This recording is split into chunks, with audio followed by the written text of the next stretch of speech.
The 2007 Dakar, the toughest rally in the world. Live the adventure, only on Supersports. Proudly brought to you by Total Quartz Lubricants.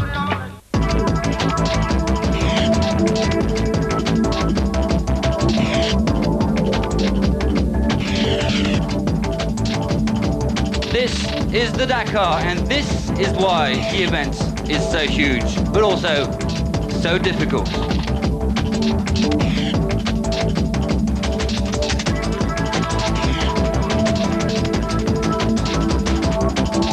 Jutta Kleinschmidt, winner back in 2001. And it wasn't a surprise if many witnessed their first desert nightmares. Stéphane Pitté-Ancel, the 8-time Dakar winner, 6 times on a bike, and for the last 2 years in a car. We always want to win, but there can only be one winner, and I believe the best man won the race, and we must come back to beat him. Introduces the drivers to Africa. The desert is a labyrinth where a wrong turn could mean time lost or serious mechanical setbacks. And for the first time, the drivers will have to traverse the dangerous landscape of the Atlas Mountains or the Mountains of the Moon. Make the journey with Team Mitsubishi. Every time we race, you win. The 2007 Dakar Rally. Only on Supersport.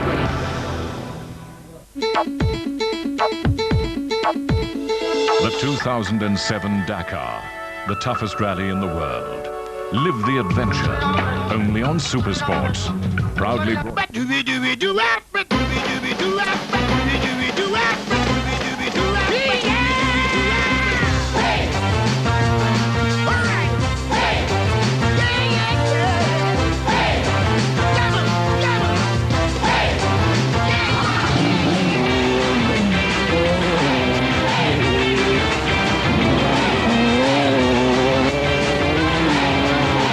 Mitsubishi Motors.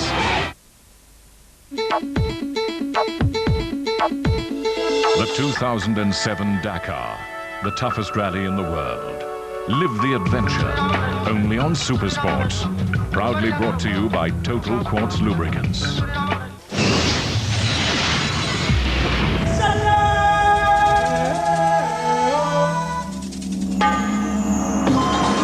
After an hour's travel to the start, competitors faced a 405-kilometre Moroccan classic. Skirting the Algerian border, it featured fast sections as well as some of the first real tunes.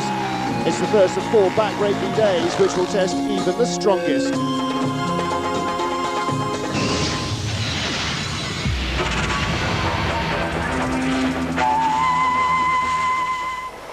Today, the Dakar was marred by the tragic death of 29-year-old South African Elmer Simmons. He crashed in the special stage, and though rescue helicopters were there within minutes, there was nothing that could be done. He was pronounced dead on the scene.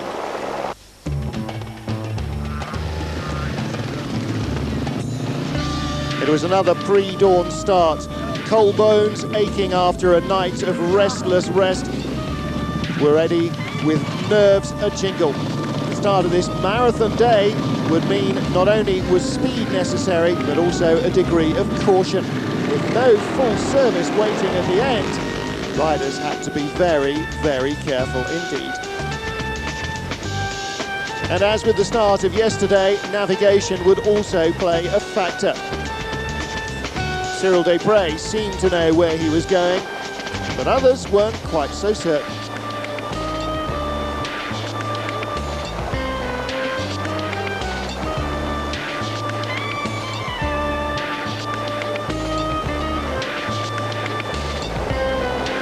The first check on progress would come at the passage control, with the vital refuelling for the motorcycles.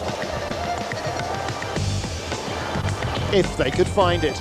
Their GPS only comes to life when they're 3 kilometres or closer to the PC. Other than that, it's find the roadbook and find the right route.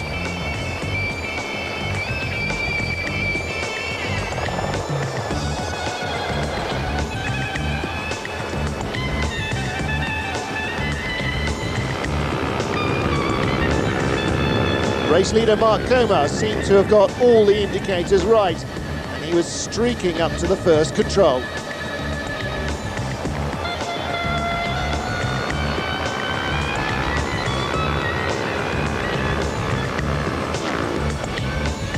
The man expected by many to set the pace wasn't letting them down. Estamos en la mitad especial, ¿no? Aún For the quedan first half of the 170 stage, still kilómetros 170 k's to go, he said, so anything can happen. Pero bueno, de momento So far, está everything's yendo la going well, cosa bien, navigation's estoy been encontrando bien, la okay, navegación and también now I'll está try and saliendo bien, control y it bueno, till the end. tranquilos de aquí al final. Get rid of the roadbook he's already used. Get ready to set off. As his rivals finally arrive.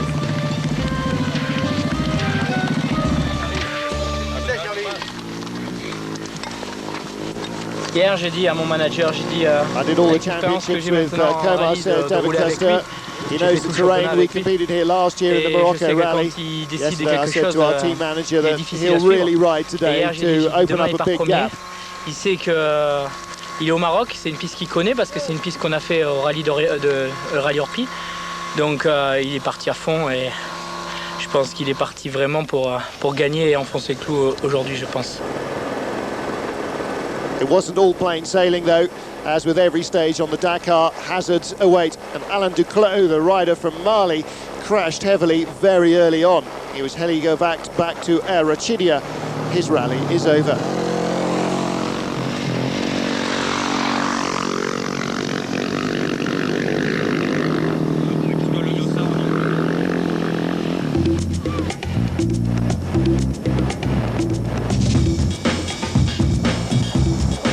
After claiming his first stage win yesterday, Mark Comer was in unstoppable form this morning, blazing through the stage. He was fastest at every checkpoint, claiming his second victory. His winning margin of over 12 minutes also means the Spaniard has grabbed the overall lead. Last year's winner is still the African benchmark.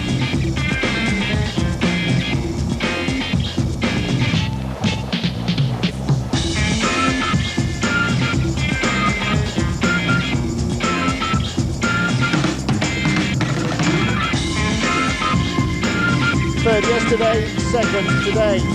Isidre yesterday dropped over 12 minutes to compatriot Comer though, and he now trails the new rally leader by 11.50. Esteve got lost 80 kilometres into the special. In Chris Blaze's dust, he lost the track and took a long time to reset his bearings. Later, he also had a problem with the roadbook, but he was able to follow Comer's tracks. He has, however, 3 broken spokes and a worn-out brake disc, so he'll be swapping wheels with his teammate and water carrier before tomorrow's stage.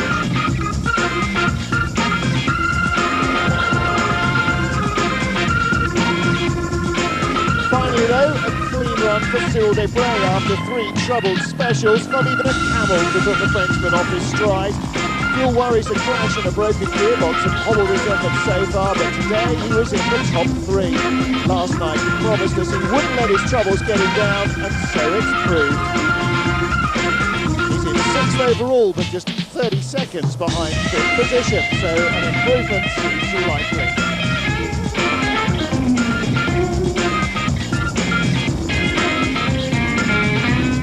David Custer has settled into remarkable rhythm on the rally. He's been 4th on every stage so far. He now lies 3rd overall, 24 minutes behind the leader, 13 adrift of teammate Esteve, for whom he is performing the water carrier's duties. Does that mean he'll start with a damaged bike tomorrow?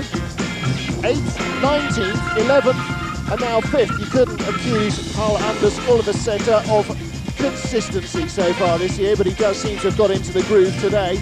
As others struggled, he moved up from 11th overnight to 5th. And young American Chris Blaze set the early pace today, finished 2nd to lie 5th overnight. Today's stage is a marathon. The bikes and quads headed for their own separate bivouac at the end of the stage.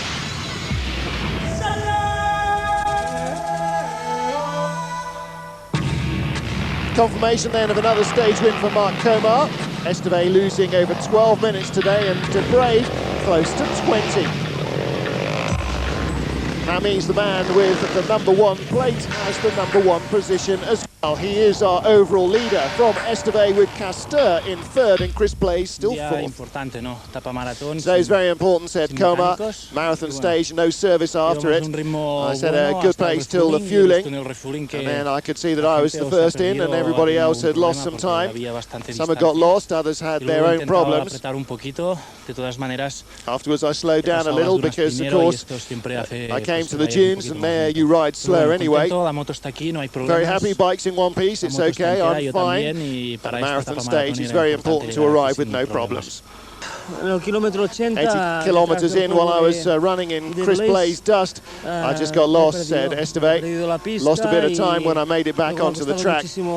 Encontrarla otra vez y bueno, la verdad es que en la etapa había muchísimas piedras y todo y al final, bueno, no iba muy bien el roadbook, pero bueno, mañana más. J'ai roulé vraiment tranquille au début. I was going pretty safe in the beginning. After the refueling, I realised my tyres were still good, so I pushed harder towards the end, caught Chris Blaze, but now here at the finish I see how fast Mark Coma was going. Yesterday I said tomorrow he'll start in front and push hard. Aujourd'hui, je l'avais dit hier soir, j'ai dit il va partir devant. And he really did. Il va mettre du gaz. Bon ben, c'est fait.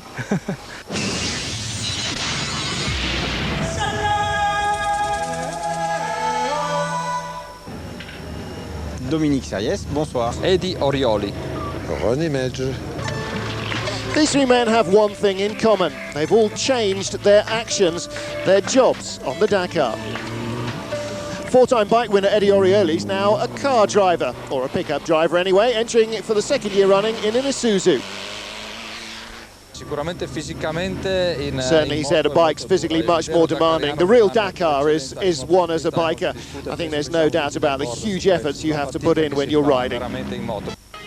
Well, his two-wheeled efforts produced amazing results. He won in 1994 here for Kajiva. In 1988, he rode a Honda to victory. He used Kajiva and Yamahas to win again in 90 and 96. Only Stefan Peter-Hansel has claimed more victories on two wheels. René Metz stopped counting Dakar starts after they got above 20. He's won 3 times as a driver, in 81, 84 and 86, and he still returns.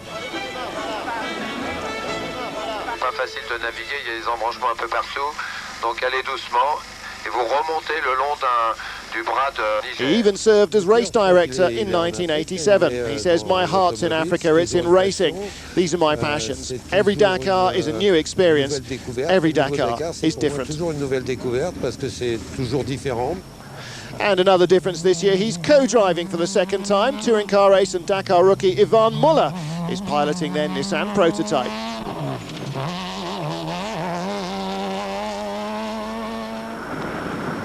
After spending one Dakar career in the cockpits of Mitsubishis with a win in 1993, Dominique Sariès stepped outside the car. Now he's the race director of the most successful team, and he's still at Mitsubishi.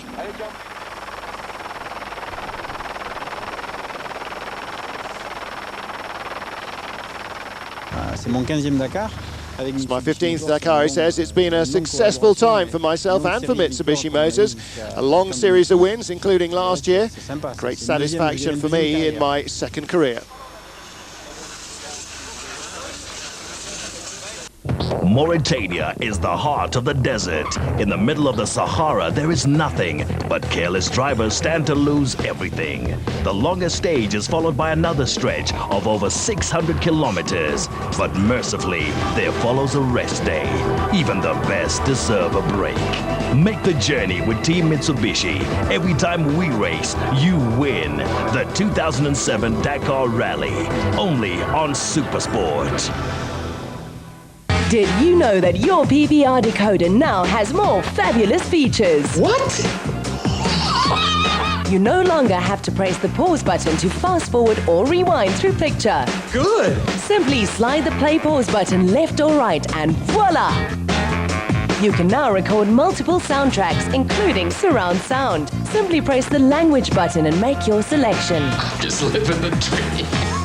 Your PVR now also has an automatic record safety net of 3 minutes at the beginning of every recording and 10 minutes at the end, so you'll never miss a thing again. If you do not enjoy these new features already, press menu on your remote.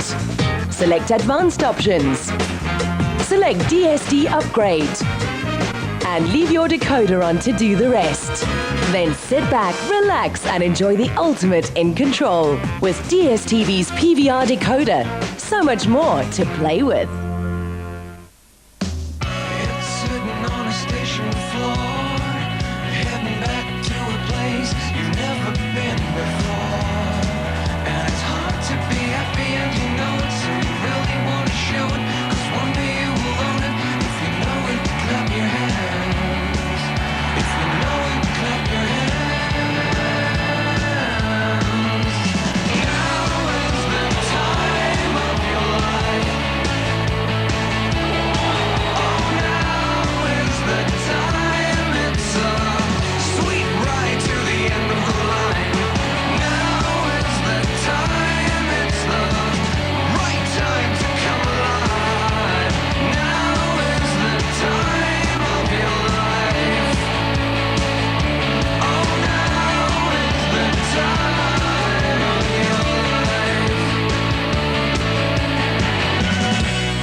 Don't be deceived by the sunshine. It's cold up in the Atlas Mountains.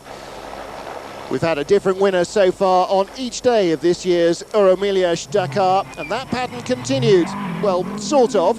Stage 4 saw a different winner, but it wasn't a Volkswagen driver either. Jean-Louis Schlesser set the special ablaze in his buggy. Last year his teammate won this stage, but he's going solo in 2007, and he had to do it himself. 6 yesterday, Carlos Sousa was originally credited with 7 position today, but after examining the records, he's been pushed up to second fastest, 7 minutes 52 behind Schlesser, and that little brush with the bushes won't have helped. He was, however, just 6 seconds ahead of teammate Carlos Sainz. If today's results tell us anything, it's that the Volkswagens are going to be very hard to split unless some sort of trouble intervenes. Yesterday's stage winner, though, did have a little bit of trouble. He lost 9 minutes to Schlesser, but only 59 seconds separated the Volkswagens after a 405-kilometre special. That's just incredible. South African Giniel de Villiers lies firmly in the centre of a Volkswagen top 3 in the overall standings.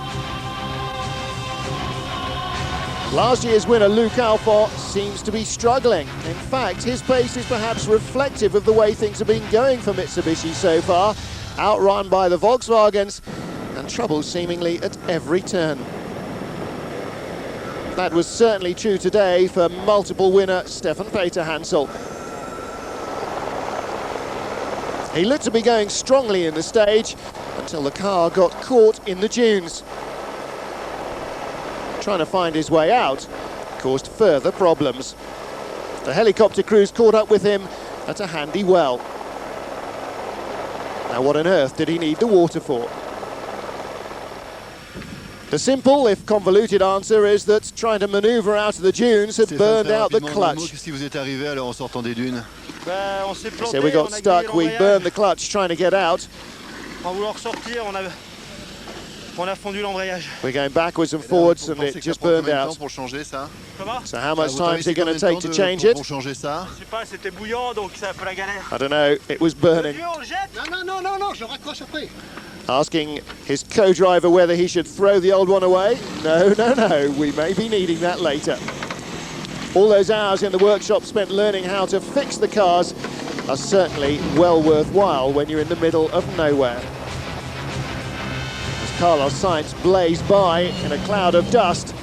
Point was not lost on the Spaniard. Mitsubishi again in trouble. They don't seem to be able to get a clean run. Second yesterday to Volkswagen colleague Giniel de Villiers. Sainz was again beaten by a Volkswagen today, but by Sousa.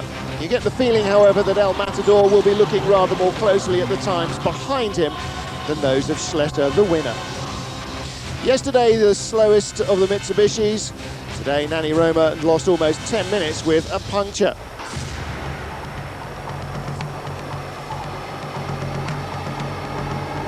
The BMWs were going well. This is Guerlain Chicherit on the attack, finding Hiroshi Masuoka's Mitsubishi struggling in front of him. The former winner didn't have a good day. On stage 4, he picked up 2 punctures, losing 9 minutes. But the BMWs weren't doing badly at all. The extreme skiing world champion Chicherit proved he's as good as stony and dusty pistes as he is on the icy ones. He finished in 8th position. Having just passed Masuoka, he himself stopped with an overheating engine, but he made it safely out of the stage.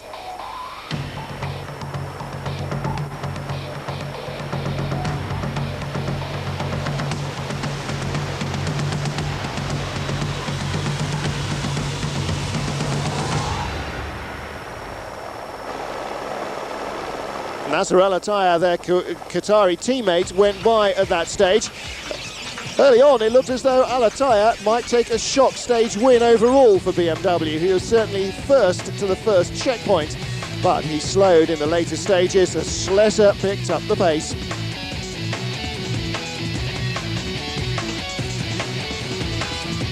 In the end, Al-Attiyah lost nearly an hour, finishing the stage in 18th position.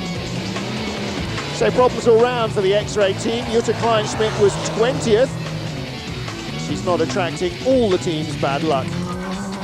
Benoit Rousselot charged into the top 10 for the first time on the rally today. He lies 13th overall after finishing 8th on today's stage in his Nissan pickup.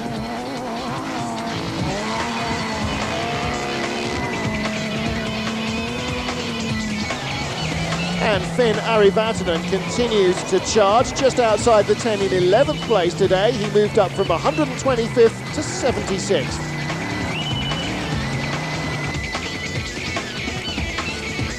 This morning, Robbie Gordon's Hummer refused to start, and when it did, it wasn't running strongly. Perhaps no surprise for the crew then to come to a grinding halt. Production Hummers have the engine in the front. This purpose-built space frame racer has it out back. Clearly not all was well with the behemoth of the desert, but he did make it out of the stage in the end. Eric Vigouroux in the Chevy Pro Truck has a front engine much more close to production machine. He came through at the end of the dunes in 13th spot. And World Rally Championship driver Simon John Joseph's pink buggy looked a little more bare than normal. There was a lucky escape as well, ripping the front end bodywork off, but without seemingly doing any more damage. He finished in 16th.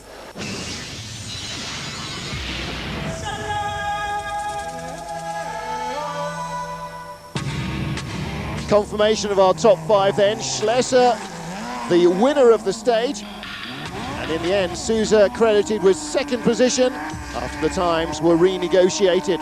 Sainz, though, still the leader by under 2 minutes from De Villiers, with Sousa making it a VW 1-2-3. Mitsubishi's the next 3 up.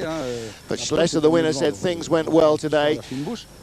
And that evidence is given by the fact that we're in front. The navigation wasn't too easy, not too difficult, but a few tricky patches. Arne, my co-driver, did a great job and the car went really well. It's been quite a difficult day, said Carlos Sainz. At the beginning there was an area with quite a lot of vegetation and we lost a lot of time. We're off the road, we picked up a lot of greenery and a few rocks into the front. We had to get out and clean it up, and we also had a puncture. Apart from that, said the dusty Spaniard, it was okay. We've had tougher days. I've never really managed to do well in Morocco, said Stefan Peter Hansel. Never seemed to be able to get out of this country in a good position or with any kind of a lead. Today was a bit of a shame because we really felt that we had a good chance. Our navigation went well, the pace was good, no mistakes with the roadbook. Everything seemed to be going very well until we had our clutch problem.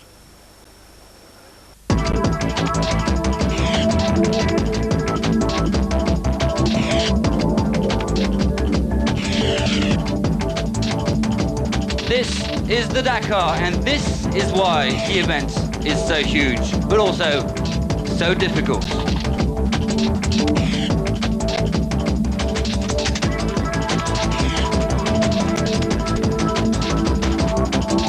Jutta Kleinschmidt, winner back in 2001.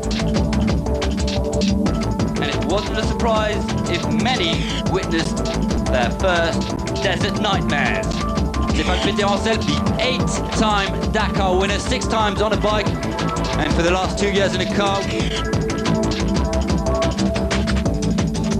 We always want to win, but there can only be one winner, and I believe the best man won the race, and we must come back to beat him.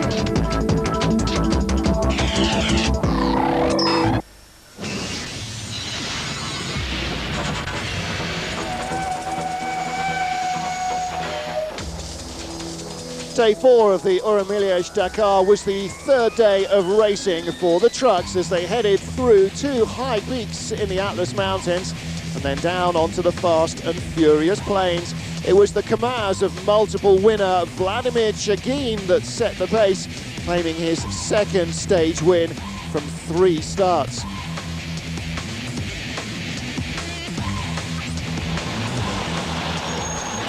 Phenomenally experienced, the Russian combination is going to take a lot of beating once more. And they'll need to do it without having problems, their rivals. So far today, the trucks have been a bit of a nightmare. Hans Stacey in the man lost just 13 minutes. He was second on the stage. Ilgazar Mardeyev's Kamaz, 29 minutes behind the leader, was in third place. But Stacey was certainly the best opponent that Chagin had during the course of day 4.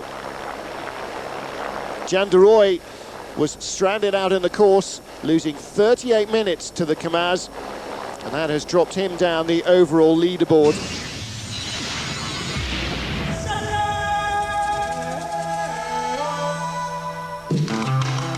Tomorrow's a huge day for the competitors.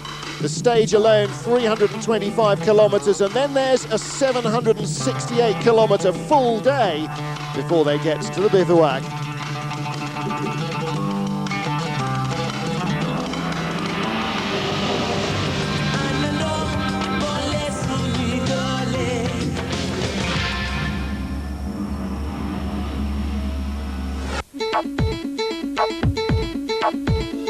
The 2000